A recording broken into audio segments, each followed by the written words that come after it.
It's so weird when you read an article on Wall Street Journal about the federal government saying there's a way for you to return unused student loans. Let me tell you something. When I was in school, I never maxed out my student loans because I was always told it would hurt me in the long run if I maxed out my student loans. I would have to pay it back in a large lump sum. But then I was also told student loan debt is not bad debt. And as someone who's been there and done that, and now I'm living in the 21st century, and I realized the way the federal government, they bail out banks that owe trillions of dollars. They loan money to retail stores that owe millions of dollars. So if I dedicated my life, the time that I could have been spending in my 20s and my teens to enjoy a life full of abundance and had a high degree of quality of life, to learn a skill of how to save other people's lives, I shouldn't have to pay back any student loans. Like, I chose a career in public health services. You know, that public health services is not for people who want to be rich. It's for people who want to sleep good at night. Knowing that you helped others, knowing that you did good for others. This is almost like, well, I won't compare it to being a pastor, because we know they're taking all your money off the table. And if you go to their house and ask for money, they're going to call the police on you and arrest you for trespassing. But you're basically helping people in their darkest time of need. So what I would tell the young people is max out your student loans. Definitely max it out. And do an income-based repayment program. That's if you pay it back. You know, you can get out of school and you can go work in an underserved area. You know, you can go work in the Indian Health Reserve area. But for them, first of all, I don't know what demographic they were catering to when they said, if you have unused student loans, you should give it back. Like, unused. Like, dude, they only give you, what, $6,000 a semester? Like, if you tried to survive for 4 months for $6,000, and you have to use half of that to pay your school tuition. Most school tuition, when I was in school, was like $3,500 to $4,000, so that left you with 2 stacks.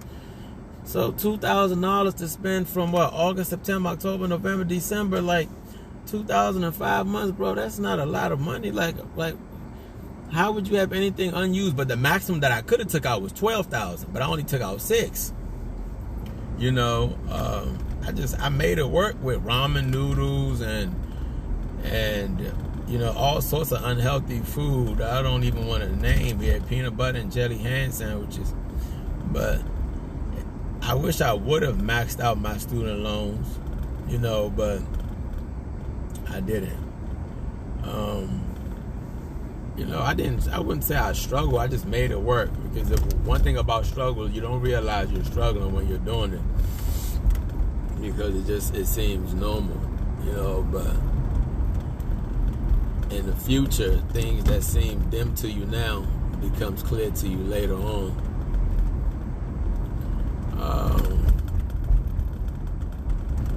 I think, to segue from that and just switch gears a little bit, I think the way to curb, because there's a lot of distrust amongst minorities, you know, there's a lot of misinformation as well too. It's hard to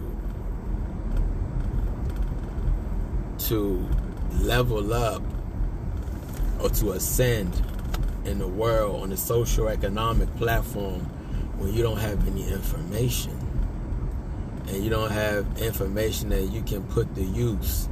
They always say knowledge is power, knowledge is power, knowledge is wealth. But if we spend 8 to 10 hours a day on social media, And these guys are controlling our explore page. Can you put some stuff inside there where we can use to our benefit? Like some stuff on how to better acquire home loans? Because now they're squeezing you so much, it's hard for you to even obtain a home mortgage loan now. I mean, it's always been hard before, but now it's even more difficult. If children today don't have an outlet, if they don't see what they want to become, then they're not going to want to become anything else except for a blogger and a YouTuber, because they don't know. I mean, as the old saying goes, when you witness better, you want better. When you soar towards new possibilities, you have to let go of being comfortable. But no one gets on the internet and express their discomfort. We all get on here and we're all happy and smiling. Hey, how you doing? Look at me. You know, it's the internet is almost like, or social media, should I say, it's almost that place where it's like, if I don't have anything good to say, or if I don't have a big smile to put on my face, I'm just not going to log on today. I'm just going to log out and give it a rest and give it a break. Because nobody wants to hear that. That's not the place for this. But that's an oxymoron. Because in life, it's all about balance, right? You have to take the bad days with the good days, right? You have to take happiness with sadness, right? You know, you have to take joy with pain. And if we never display any pain or any sadness or any times of difficulty here, then we're creating a false sense of security. And for some reason, nowadays, the internet is reality. So we're creating this place where it seems like you can come on here and be joyful, but once you cut this thing off, you're crying. You're sad. You feel ostracized and marginalized because you don't have any information. It's not that people don't want to do anything. We're not lazy. Like, no one wants to just lay in the bed all day, bro. Like, I always, when my patients come in, I always make that distinction, because they come in and the first thing they say, or their mom says, he's depressed, she's depressed, or she doesn't sleep all day. Give her some medicine.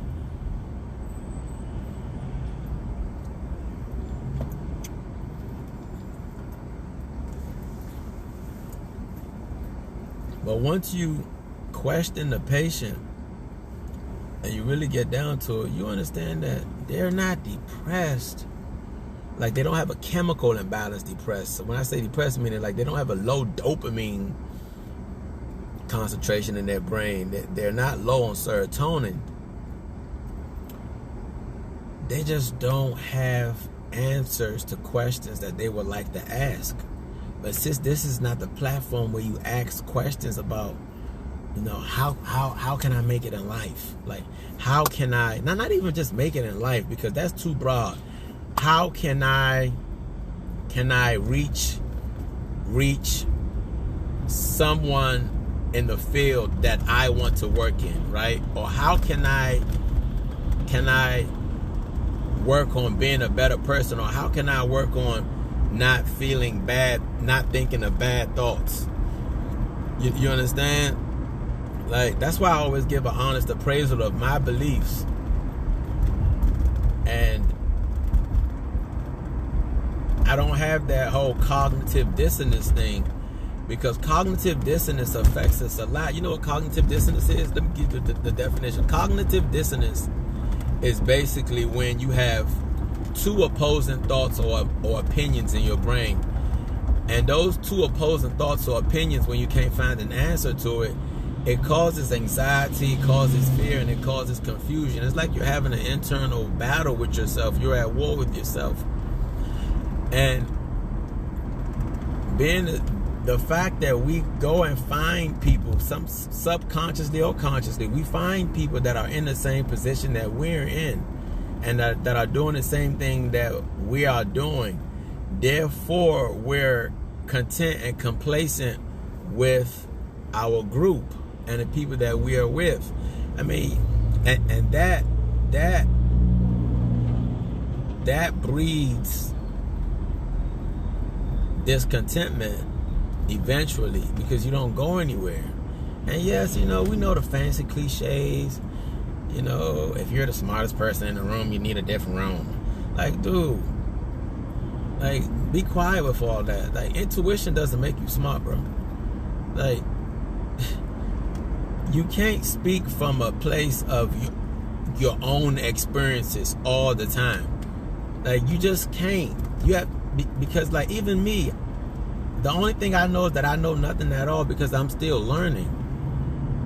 And when I speak, I try to speak objectively as possible, because I know that there's a number of vagueness or error in my beliefs. I know that my entire beliefs is not all certain, because I haven't been to every single edge of the earth. I haven't experienced every single thing that there is to experience in life. But I speak passionately, and I speak from the heart. When I hear other people speak on here, there's always an incentive that they're going for. Like, at the end of the speech, they'll say, "Hey guys, click on the link below for my merch. Oh, by the way, I'm selling shirts." Or, you know, by the way, call this number and I can show you how to invest and trade your Bitcoin. By the way, you know, you should be doing X, Y, and Z. And if you need help doing X, Y, and Z, just call me and I'll show you how to do it. You know, you call them and then there's the fee. You know, everyone has a monetary gain that they're looking for to help you. Like, if you're helping someone, it should come out of a place of altruism, out of a place where you want to help someone just for the betterment and the better welfare of other people. You're not doing it for money. You're not doing it to get paid. But we don't have that nowadays. What we have is a lot of greedy, blood-sucking people, and they're going to try to suck every last drop of blood out of you until they can just take over you. Because it's like, for some reason, people love preying on people with great hearts. You know, they call that weakness.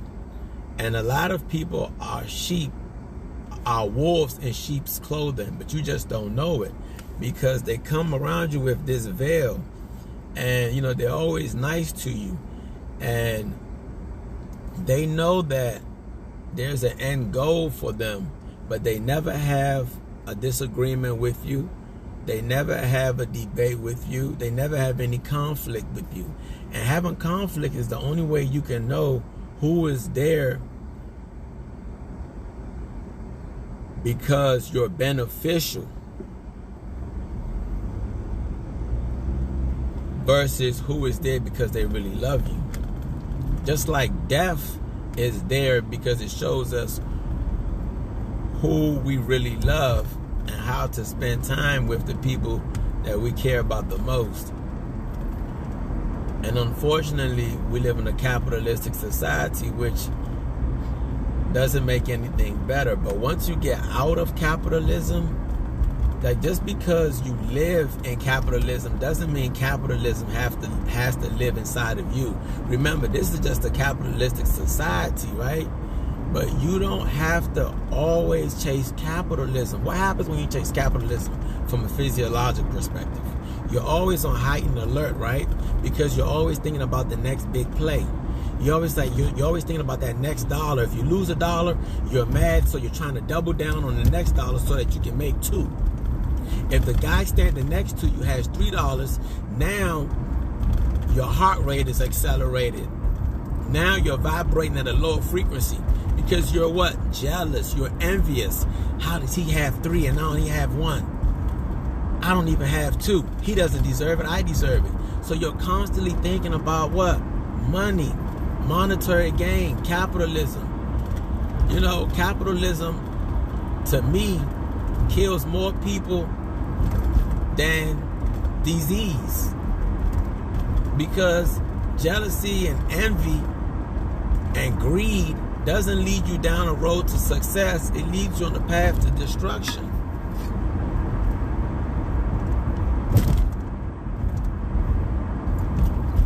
And that's why ultimately we don't share information with one another. You know what I would love? I would love to go to a church, and I would love for my pastor to teach me or to help me find a better way of adding more value to my life. Like, I understand, you know, prayer helps, and him praying to us, and him reading the scriptures from the Bible to us. But I can go read my own scriptures from the Bible. Like, I understand, you know, I'm in God's favor and I'm blessed by the blood of Jesus. And I understand that. That's great. I love God. Trust me, I do. We have a great relationship. But I would love to go to a place where I can ask questions. Not mystical questions, neither. Not because another man he's never seen God. He doesn't know mystical questions. I want to ask questions about my reality right here. And not even questions about why do babies die during parturition, and why is the highest death rate of African American women while they're giving childbirth. No. You know, certain things are arbitrary. I want to know, how can we, knowing that we come from a disadvantaged background, how can we change that into an advantageous position so that my next generation won't grow up in a disadvantaged background? How can I better utilize my time to do what I want? And what is it that I really want to do with my life? What is it that I really enjoy doing? Like, what is it that I really like? Because, come on, guys. Everyone can be a YouTuber. Everyone can be a blogger. You know, everyone can be a musician. And why would you even want to be a musician when you're always spewing negative rhetoric? That the CEO of the label is telling you to promote because that's what gets the highest streams when he does a sound scan. So he wants you to spit that, kill him and shoot him and rob him and do this and do that, because not only will his daughters and his sons go and buy it because they can live vicariously through your eyes, because they've never been in the ghetto, they've never had to struggle, but he knows that he can help his fellow cronies by filling up the private prisons that they own and they're building, because your songs is going to be reverberated and listened to in all ghettos across the world. And these young minority men and women are going to think that's reality. So they're going to go and grab that gun and grab those drugs, and they're going to go do it too. Putting you in a worse position, putting you in a worse place. Have you ever noticed that when you wake up and you listen to music of vitriol and cantankerism, it makes you want to it makes you fuel with anger? You know, you ready for smoke. Everybody ready for smoke. Everybody want to knock a nigga top off. Everybody ready. You're always just amped up. You're ready for smoke. Like I said, you're on heightened alert. And your feelings are slave to the physiology. So if your feelings is always on heightened alert, what's going to happen, guys? High heart rate, high blood pressure, sweaty palms, tight stomach, muscle tension. You're stressed. Like your sympathetic nervous system is working overdrive. So you have decreased immunity. Because the more that your sympathetic nervous system stays alert and stays always seeing what's... Man, I want to know what's going on. And that sounds of paranoia. We can say alert, we can say cognizant, we can say vigilant. But that's some sort of paranoia. And it can go into paranoid schizophrenic if you let it happen enough. But what happens when you do that is, now you've decreased your T cells and your B cell response. You've decreased your macrophage response. Your body's natural defense system is weakened because you're always on heightened alert. So you never give your body time to relax. The more heightened alert you are, the weaker your immune system is. And you become more susceptible to opportunistic infection. Right? And you fill up what? The hospitals. You make who richer? The pharmaceutical company. I mean, and no, by any means, I'm not a conspiracy theorist. I don't believe in conspiracies, but I'm a science guy, so I like for things to make logical sense. You know, sometimes you've done all you can do for a patient and you just take your hands away, and then God does something miraculous. And the patient wakes up on his own. He defies all laws of science. You know, but I know for a fact about the human body and physiology and how the human brain works, you know, and I've lived long enough to experience how these devils work. And when I say devils, I'm talking about people whose main focus when they wake up is money. Have you ever heard people say, man, get to the bag, get to the bag, shorty. Man, don't nothing matter but don't nothing move but the money. Don't nothing move but the money. I'm just trying to get to the bag, shorty. And it's all about that money with me. Man, shit, man, if I ain't wake up and get no money today, then I ain't hitting. I ain't, like, come on, bro. Like, all money isn't good money. You know, like, it's just, and if you living for money, like, man, you're only on earth for less than 100 years. If you can get 100 years out of this thing, man, you're doing good. But you're here for less than 100 years. And whenever I talk to my older patients, and I always ask my older patients this before they meet their demise and before they expire. If you can go back and change one thing, what would it be? You know what they always say? I wish I would have traveled more. That's what they always say. They never say, man, I wish I would have made more money. Man, I wish I would have took this job instead of that job. Man, I wish I would have made more love, had more sex. They don't say that. They say, I wish I would have traveled more and saw the world a little bit more. That's what they say. That's what they say, bro. Like, seriously. And when I say travel, guys, I'm not talking about traveling domestically. I'm talking about internationally, guys. Like, leaving this United States and going somewhere else. You know, when it's time to leave, everyone always talk about how much money they don't have. But yet you're going to spend $1,500 on the latest Christian Dior shoes, but you can't spend $800 on a round trip coach ticket to Thailand or Sri Lanka or any country in Africa. Like, I mean, it's like you guys think as soon as you get off the plane in Africa, someone's going to chew you up and spit you out. No one is really thinking that much about you. Like, you think more about others thinking about you than they think about you. People are so caught up in themselves and what they have going on and what they went through this morning and what they went through last night and what they're going through at home that they're not even thinking about you. But you think that they're thinking about you because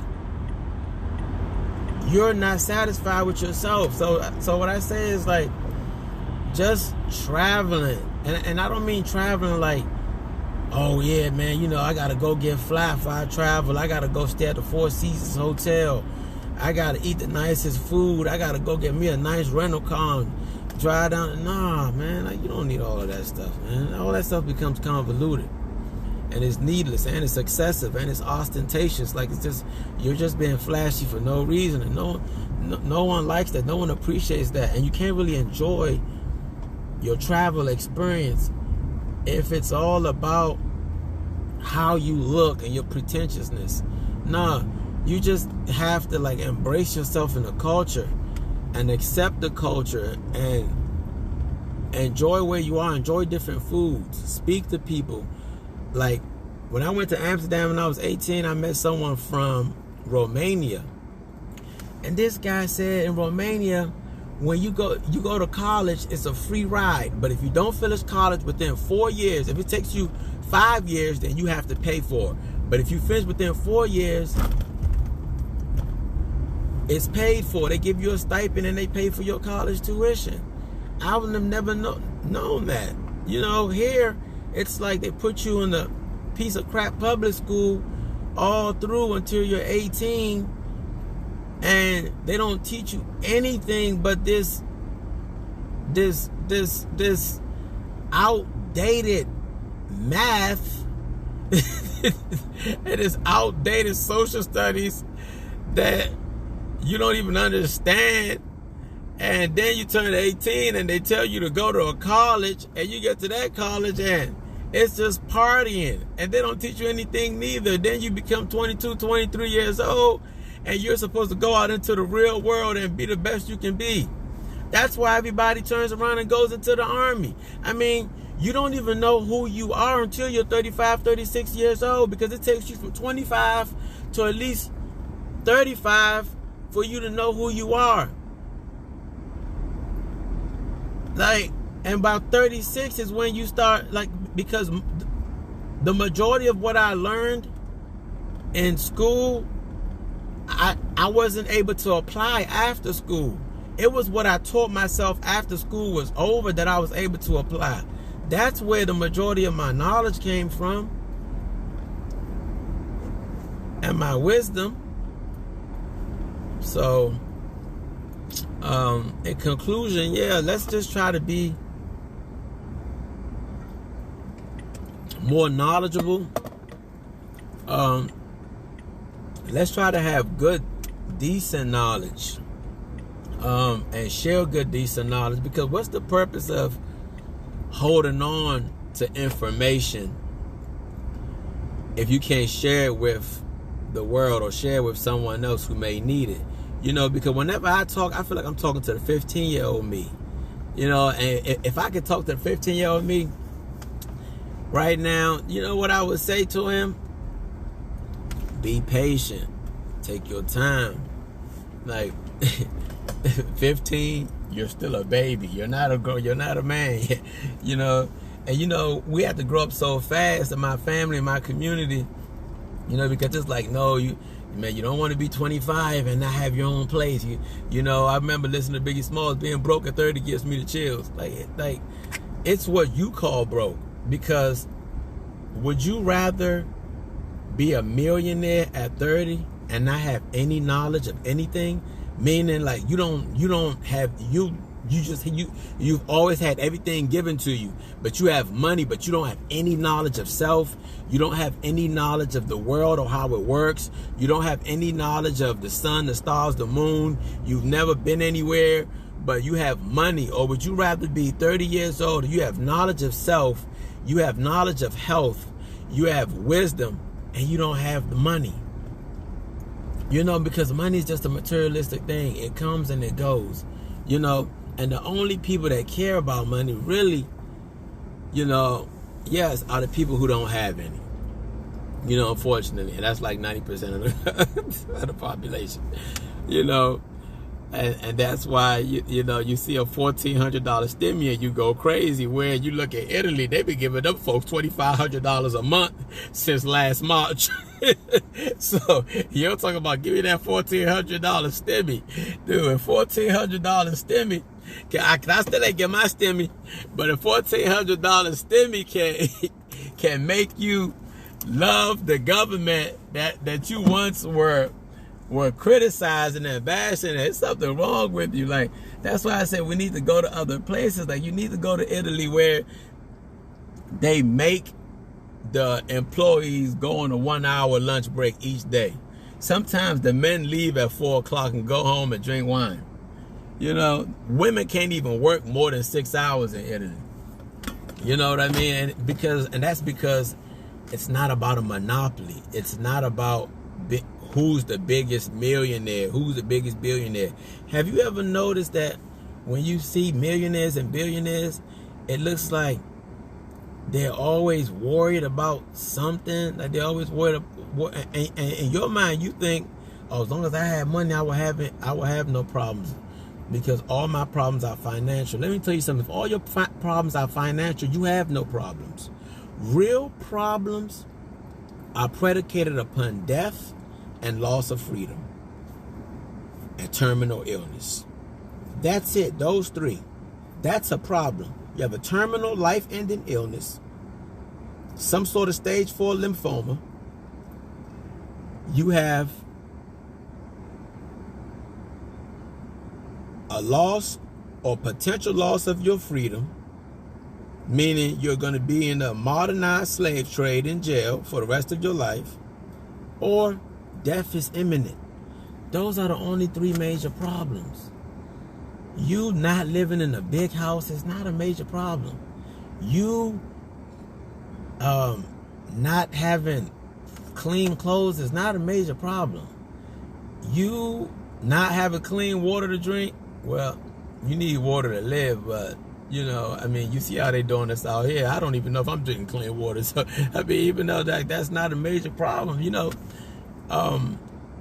you not going to being able to go to the casino every day, and you not being able to go to the club and pop bottles and smoke what type of marijuana you want, that's not a major problem. You know, and I won't say that Americans are spoiled. I just think we have a mismanaged perception of the world and how the world is supposed to work. We see other people and we see what they have, and then we compare our life and how we look at ourselves self-esteem wise based on what they have. You know, your self-esteem is 3 components. How do I see myself? How do I see myself as who I want to be? And how do other people ought to see me? That's what makes up your self-esteem. How I see myself, who I want to be, and how other people ought to see me. Right? And the third one